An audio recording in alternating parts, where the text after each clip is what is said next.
Nah, masalah bapak-bapak yang mengaku polisi itu datang ke roomnya CP. Bagaimana kita kalau menyampaikan kebenaran kalau kurang beradab?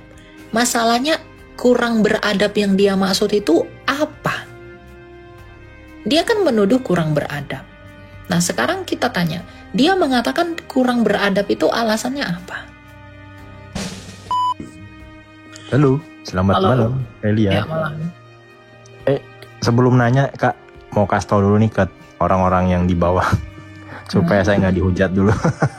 Karena saya jujurnya, saya udah bilang ke Kak Elia, saya kagum sama Kak Elia, saya juga kagum sama CP, sama kagum sama Bu Sofi juga. Cuma kemarin yang sempet Kak Elia ada join live-nya mereka ya, saya ada lihat satu bapak polisi. Kak Elia ingat ya? Nah, saya dengerin Pak polisi sama Bang CP, sama Bu Sofi, sama Kak Elia. Nah, soal ini nih saya pengen tahu nih pandangan. Sebenarnya saya melihat Bapak polisi itu ngomong mungkin ada benarnya juga. Karena memang kalau firman atau kebenaran kita coba, ini yang saya note ya, Jadi kebenaran kalau disampaikan dengan kurang cukup beradab gitu, kebenaran tersebut juga tidak tersampaikan dengan baik gitu. Dia ada ngomong seperti itu. Tapi dari sisi Kak Elia sempat bilang perihal kalau misalnya kita mencoba untuk menginjili dengan cara seperti itu tidak akan masuk kepada mereka gitu. Nah, yang saya mau tanya Kak, yang dimaksud Kak Elia itu saya penasaran sih. Kenapa mereka bisa tidak masuk dengan menggunakan cara yang kelemah lembutan? Bukankah perjalanan Yesus di bumi itu bukankah perjalanan adi kodrati, yang mana itu mencoba untuk memberitakan kerajaan surgawi, dan kerajaan surgawi itu sendiri kan sifatnya kan adalah damai, sejahtera, dan sukacita, bukan sakit, bukan kekasaran dan bukan kekasaran, keras atau dan lain-lain seperti itu, Kak. Ya, itulah pandangan orang yang salah tentang Yesus. Ketika Yesus berbicara dengan Farisi, menurutmu apa pandangan Farisi tentang dia? Apa yang orang-orang Farisi ketika dia menasehati orang Yahudi yang begitu banyak, yang hanya mengikuti dia karena maunya? Apakah dia membiarkan itu? Ketika dia menegur orang Farisi, bagaimana caranya Tuhan Yesus itu menegur? Dan kalau kamu katakan, bukankah dia datang adalah untuk damai? Enggak. Dia nggak datang untuk perdamaian dengan manusia. Manusia dengan manusia, bukan. Dia datang memperdamaikan manusia kepada Allah. Makanya Tuhan Yesus berkata apa? Aku datang bukan untuk membawa damai. Aku datang membawa pedang. Membawa pedang itu adalah dalam pengertian penginjilan. Karena penginjilan itu akan memisahkan orang. Anak dari ibunya, bapak dari anaknya. Karena respon Injil itu hanya ya dan tidak. Nggak ada abu-abu di sana. Nah, menurutmu ketika Tuhan Yesus mengatakan aku datang bukan membawa damai, melainkan membawa pedang, itu konteksnya penginjilan. Itulah pandangan orang yang salah tentang Yesus. Orang-orang berpikir kita harus lembut. Buah dari kelembutan itu ya kesesatan itu. Dia terlalu lembut, pada akhirnya kompromi. Tuhan Yesus bilang apa? Kalau ya katakan ya, kalau enggak katakan enggak. Lembut di sana itu bukan kata-katanya yang lembut, tetapi hatinya yang lembut mau menyampaikannya. Nah, masalah bapak-bapak yang mengaku polisi itu datang ke roomnya CP. Bagaimana kita kalau menyampaikan kebenaran kalau kurang beradab? Masalahnya kurang beradab yang dia maksud itu apa? Dia kan menuduh kurang beradab. Nah, sekarang kita tanya, dia mengatakan kurang beradab itu alasannya apa? Apakah kita menambah dari apa yang kita baca? Mungkin maksudnya, sorry Kak, dia kemarin itu memprotes soal kayak diketawain gitu, kayak diiniin kayak gitu. Jadi mungkin itu lebih ke arah attitude sih, kayak gitu maksudnya dia. Iya, maksudnya masalah ketawa dan lain-lain itu hal biasa. Tapi apa yang mereka sampaikan, CP sampaikan, Bu Sofi sampaikan, itu ada dasarnya nggak, literaturnya nggak dari mereka? Ada Kak. Toh Ada. juga, ya udah. Jadi kalau dengan membacakan itu lalu disebut tidak beradab, bukankah yang ngomong itu sebenarnya yang tidak beradab? Karena apa? Dia menghakimi tanpa pengetahuan. Nah, orang banyak menentang proyek apologetika. Waduh, apologetika itu seperti preman apa segala macam. Enggak. Menurutmu ketika Santo Nikolaus itu menampar bidat Arius, dia tidak diperkenan Yesus? Ditampar loh bidat itu. Oh, kita harus lembut-lembut. Apakah ada Athanasius ngomong begitu ke Nikolaus? Enggak. Jadi orang-orang ini mengidentikan kasih itu memang lemah lembut. Tapi lemah lembutnya itu pengertiannya apa? Tuhan Yesus marah loh. Pernah gak dia marah? Marah. Tuhan Yesus adalah pribadi yang paling banyak berbicara tentang neraka. Ketika dia bilang kepada Farisi dalam Yohanes 8 ayat 24, kalau kamu tidak percaya bahwa kamu akan mati dalam dosamu. Ketika Tuhan Yesus berkata begitu, bukankah orang Farisi merasa terhakimi? Pasti. Tapi apakah kita akan menyalahkan Tuhan Yesus? Enggak kan? Ketika dia memporak-porandakan pedagang-pedagang yang di bait Allah, apakah menurutmu dia marah? Ini penjual burung. Aduh, apakah gitu kira-kira memindahin barangnya? Yang dia rusak-rusak itu orang penjualan jadi sarang penyamun. Apakah dia marahnya lembut-lembut? Tidak. Ingat, Dui natur Kristus, kasihnya, keadilannya, itu beriringan, berjalan. Jadi jangan pandang Allah itu adalah kasih, tapi kamu melupakan Allah itu adalah Allah yang adil. Nah, demikian juga menghadapi kadrun-kadrun ini. Ada tempat bagi mereka di mana mereka harus ditreat dengan halus. Betul itu, harus ditreat dengan baik. Tapi ada masa seperti yang tadi, yang ngayal-ngayal begitu. Ada masa buat dia, pahamnya itu harus dihancurkan. Ditunjukkan semua dalil yang dia pahami itu. Agar dia membuka dirinya. Seperti tadi, saya ngajar, masuk nggak di kepala dia? Enggak kan? Nggak masuk. Iya, nggak masuk. Nah, berarti pahamnya dia yang menyebabkan ajaran itu nggak masuk harus dirusak dulu. Nah, Bu Sofi, CP itu tugas mereka. Karena yang bisa merusak pikirannya itu adalah apa yang dia imani itu. Kayak tadi coba misalnya, saya capek ngomong terus, nggak ada yang masuk. Tapi coba dia berhadapan dengan CP atau Bu Sofi atau Agatha, ya, atau siapa gitu yang pinter, atau Edis, pasti langsung dibawa ke kitab mereka. Kalau mereka sampai nggak bisa jawab, mereka akan merenungkan. Artinya apa? Cara itu membuat mereka berkontemplasi, merenung. Oh iya ya, pertanyaan saya kalau diaplikasikan ke iman saya juga akhirnya jadi begini. Jadi dia akan merenung. Yang pada akhirnya ketika dia mulai merenung, dia mulai melembek. Lalu masukin pengajaran Injil. Saya ngomong setumpah sebanyak apapun, tumpah-tumpah seperti ember, itu gak akan masuk kalau orang yang seperti tadi. Gak akan masuk. Tapi kalau ajaran jadi telanjangi, harus baru dia tahu apa yang benar.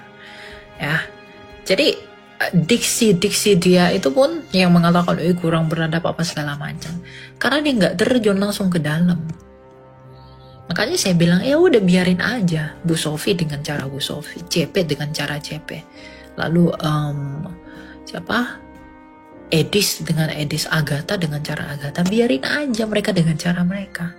Nggak usah sok-sokan kita tuh jadi guru BP buat mereka, karena mereka ada pangsa pasarnya tersendiri. Ya, tapi yang paling penting tuh ini motivasi. Iya, saya setuju sih. Soal pangsa pasar saya setuju sih. Mungkin apologet ini pangsa pasarnya tuh lebih kepada kayak penginjilan kebenaran, terutama kepada orang-orang yang tidak mengenal Kristus gitu ya Kak ya? Gini, ketika kita menunjukkan betapa kotornya ajaran mereka, bukankah itu membuat syukurmu semakin bertambah sebagai orang Kristen karena kamu di dalam Kristen? Jadi tujuan kita itu bukan untuk narik orang ke dalam, enggak. Kalaupun itu terjadi, puji Tuhan. Tapi tujuan kita ini nih, membentengi orang Kristen ini. Kalau kamu dituduh begini, jawabannya begini. Kalau masih ngeyel, mirroring ke kitab mereka. Tanyain hal yang sama. Gimana jawabannya? Tuh, kan gitu. Ya tujuan kita tuh memelihara domba ini agar nggak lari dari dalam keluar. Kalau ada pun yang ikut masuk, puji Tuhan. Itu kuasa Tuhan kita. Saya nggak bisa bawa orang menjadi percaya Yesus. Itu kuasa Tuhan. Jadi jangan ada orang, wah saya udah bawa orang kepada Yesus. Enggak, itu Tuhan yang berkuasa untuk hal itu. Ya. Tetapi yang terpenting adalah motivasi yang mendasari mereka melakukan itu apa. Makanya saya bilang sama Bapak itu, dia terlalu cepat menilai, dia terlalu cepat menghakimi. Makanya bahkan lebih keras saya mengatakan, pandanganmu nggak berguna. Saya mengatakan itu. Orang berkatakan, waduh Elia kamu nggak boleh begitu ngomong gitu. Saya nggak peduli, karena memang pendapat itu nggak berguna. Yang pertama, alasannya nggak jelas. Yang kedua, dia menghakimi apa yang udah dilakukan para apologet tanpa tahu mengapa para apologet melakukan itu, dan yang paling parah tanpa mempertanyakan kenapa para apologet melakukan hal seperti itu. Ya, itu saya paham sih, karena dia nggak tahu backgroundnya dulu. Soalnya itu dia nggak melakukan, otomatis empatinya itu dia nggak nyampe ke sana gitu. Dia nggak melakukan hal yang apologet lakukan gitu. Iya. Jadi begitu. Tapi Kak, sorry ya. Ini kalau kemana saya amati sih dari roomnya saya amati ya. Kalau si Kak Eli kan tipikalnya itu memang lebih bukan tipikal yang lebih ada sound-sound yang ketawa-tawa gitu, tapi lebih fokus kepada kebenarannya langsung gitu. Jadi kayak lebih menampar lah kata-katanya gitu dibandingkan instrumen-instrumennya. Cuman gini Kak, kemarin saya sempat lihat roomnya. Yang saya amati itu dari followernya gitu. Yang saya khawatirkan jadinya followernya ini terinfluence dengan dengan cara mereka gitu. Dan menurut Kak Elia, apakah kira-kira ini kalau kita ngomong skala makro ya, apakah ini nanti dampaknya ini adalah jadi tuh kita sebagai follower kayak saya nih, saya kan followernya Kak Elia nih. Kalau misalnya kita terikut juga stylenya terikut stylenya influencernya gitu, bukankah itu nanti akan bisa menyebar dan jadi banyak, dan itu jadi saling berperang ya gitu, jadi tidak ada gitu hal-hal yang malah menambah dosa gak sih gitu, maksud saya kayak ngata-ngatain kan di kolom komentar. Berperang dengan mereka itu wajib. Efesus 6, lawan kamu adalah penghulu-penghulu di udara. Mereka kan memang pengajarannya dari situ, dari penghulu-penghulu di udara ini, kerajaan yang gelap yang tak kelihatan itu. Gitu. Ya memang harus dilawan, dengan kita harus berperang dengan mereka. Ajaran-ajaran mereka yang rusak itu. Ya, tetapi peperangan yang dimaksudkan di sini bukan peperangan fisik dan lain sebagainya. Makanya orang yang mendengarkan itu juga harus punya hikmat. Hikmat apa? Untuk memilah. Sanggup nggak dia melakukan itu? Bisa nggak dia melakukan itu? Ya, nggak ada kasus di mana karena menonton Christian Prince atau menonton Bu Sophie lalu ada orang Kristen yang berperang, yang pada akhirnya buat keributan dengan orang sebelah misalnya, orang lain. Nggak ada. Cuma bagi orang Kristen yang mendengarkan apologetika ini, itu adalah untuk memperkuat iman mereka, memupuk iman mereka, bahwa mereka harus berpikir bahwa Kristus itu begitu sempurna, sehingga ketika yang di luar Kristus itu diberitahu betapa jeleknya ajaran itu, dia semakin bangga di dalam Kristus itu. Gitu loh. Ya kita kan bersyukur kita di dalam Tuhan yang benar. Karena kalau aku di sana, waduh, aku bakal begitu. Jadi orang yang punya niat untuk ke sana jadi nggak jadi. Gitu loh. Orang kan punya intensinya masing-masing dalam pengertian apa. Orang itu bisa dipuaskan, bisa disadarkan itu dengan cara-cara tertentu. Makanya saya katakan don't judge. Jangan hakimi. Mereka rela loh berkorban waktu, tenaga, pengetahuan, belajar. Dan yang paling penting adalah mereka melakukan itu karena panggilan mereka untuk apa? Untuk membungkam tuduhan-tuduhan mereka tentang iman kita. Kalau kita jelasin Kristen terus, mereka nggak akan pernah bisa paham. Tapi kalau itu di mirroring ke mereka akan merenung. Wah, ternyata gitu ya. Oh, ternyata gitu ya. Pada akhirnya kesadaran itu akan membuat mereka pengen belajar terus dan pada akhirnya sampai kepada poin apa yang apologet kita itu sampaikan. Baru Injil masuk. Kayaknya ada ayat yang berkata jangan kasih mutiara kepada babi. Itu artinya kamu jangan kasih sesuatu sama orang bebal. Nggak berguna. Tapi kalau kebebalannya itu dia ubah dengan kesadarannya sendiri, dengan belajar kepada apa yang kita ungkapkan.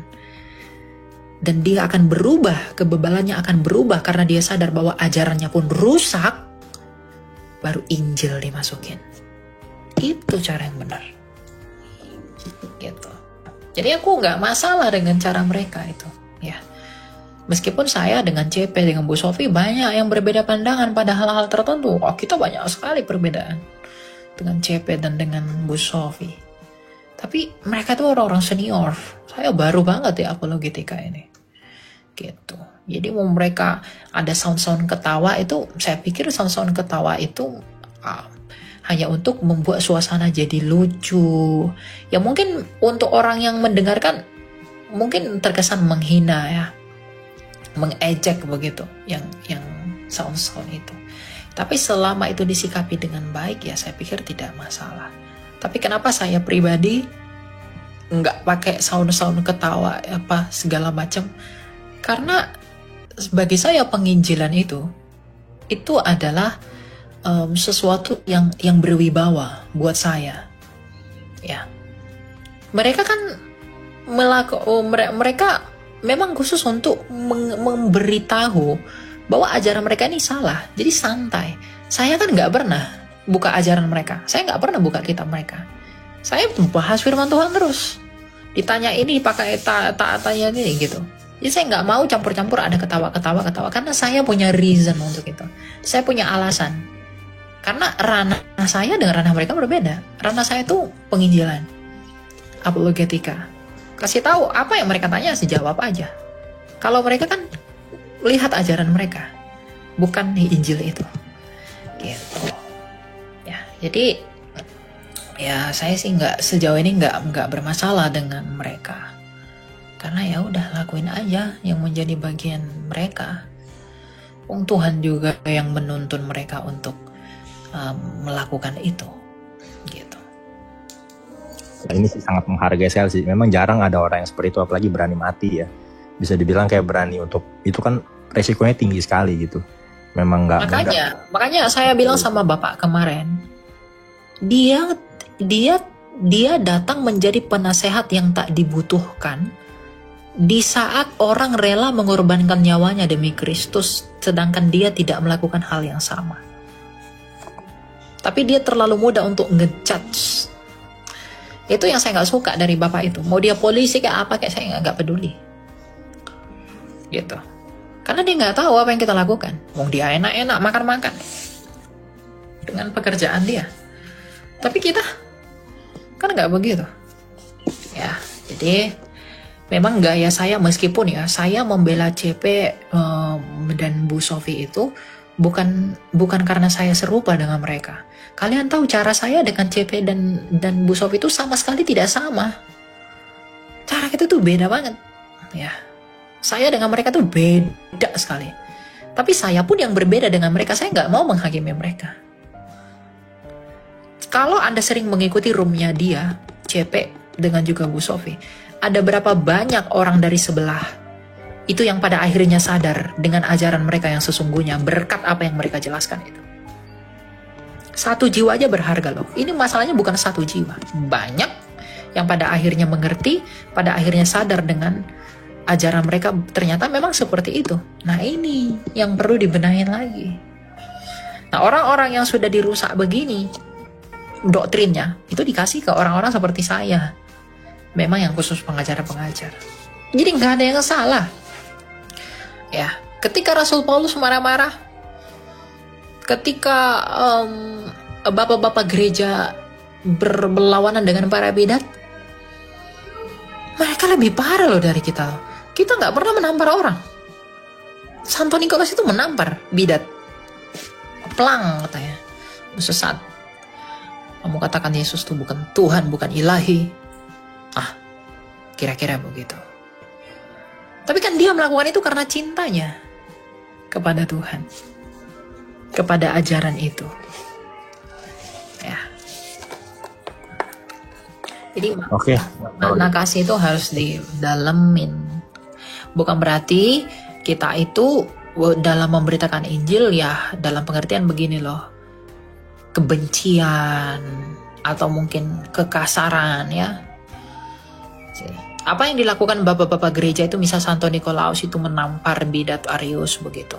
Ya kita nggak harus lakukan yang begitu sekarang karena kita nggak tahu. Mungkin itu karena parahnya ajaran yang salah itu dulu, makanya sampai Santo itu melakukan itu. Tapi sekarang kan caranya udah berbeda, segmennya udah berbeda. Gitu. Jadi ya harus berhikmat lah untuk melakukan dan untuk menilai. Jangan terlalu cepat menilai. Gitu. Itu ya, itu yang bisa saya sampaikan. Yap, Kak Elia. Soalnya kemarin juga lagi menikmati sih memang. Tapi tiba-tiba pas Pak Polisi itu masuk, saya lihat jadi kayaknya orang ada benernya juga gitu. Jadi kayak penasaran aja, pengen tahu dua sisi gitu. Gitu sih, Kak Elia. Ya, mungkin niat dia benar, tapi caranya itu niat dia benar, tapi dasarnya nggak benar. Gitu kan dia nggak tanya dulu kenapa begini dan lain-lain. Itu urusan dia lah. Banyak yang seperti itu. Tanpa dia merenungkan. Dia banyak pengen orang jadi guru tanpa pernah mau mengajar. Paham nggak? Jadi banyak orang pengen jadi guru, pengen kelihatan jadi guru, tapi nggak pernah mengajar. Nah itu kayak gitu tuh. Dia mengajari orang yang sudah mengajar. Gitu loh. Itu salah. Ya, kalau saya bukan orang anti kritik ya, teman-teman. Saya punya om, saya punya papa, saya punya mama, saya punya Pak Tong, pendeta. Saya punya banyak orang yang selalu menasihati saya. Harus begini, coba lebih begini lagi. Saya terima tuh semua. Makanya kemarin waktu Cynthia, om saya bilang, dan tante saya bilang, kamu itu udah banyak berubahnya dari yang dulu. Caranya gitu. Udah mulai lebih baik dari yang dulu-dulu. Kalau dulu-dulu itu kamu masih sempat gerem atau apa, sekarang udah beda. Gitu. Saya selalu menerima hal-hal yang memang baik buat saya. Tapi kalau yang seperti itu, patentengan langsung mengkritik tapi alasannya tidak jelas, ya tidak bisa lah. Ya, saya bukan orang anti kritik. Bahkan sama Bu Rita Wahyu loh. Saya chat kemarin dengan beliau, saya bilang, Bu, kalau saya ada kesalahan dalam pengajaran, tolong koreksi saya. Kalau saya salah dalam menyampaikan sesuatu, tolong koreksi saya. Bu Rita bilang apa? Siap Elia. Sama Pak Gracia Pelo. Sebelum saya buat konten, saya kasih tahu deh, Pak Gracia, saya mau belajar dari Bapak. Saya pengen dikasih tahu ini, saya kasih tahu. Saya buat video. Videonya begini ini Pak, saya kasih videonya. Kira-kira ada yang salah nggak? Ada yang salah, kamu tarik tuh videonya. Saya tarik video saya hapus, saya buat lagi yang baru. Itu karena saya mau belajar dari mereka. Bukan merasa benar sendiri. Jadi kalau saya buat sesuatu, itu saya sudah tanyakan dulu kepada orang-orang yang lebih senior dari saya. Sama Pak Bambang Nursena kemarin saya chat juga. Pak Bambang, saya mau tanya mengenai Septuaginta, begitu.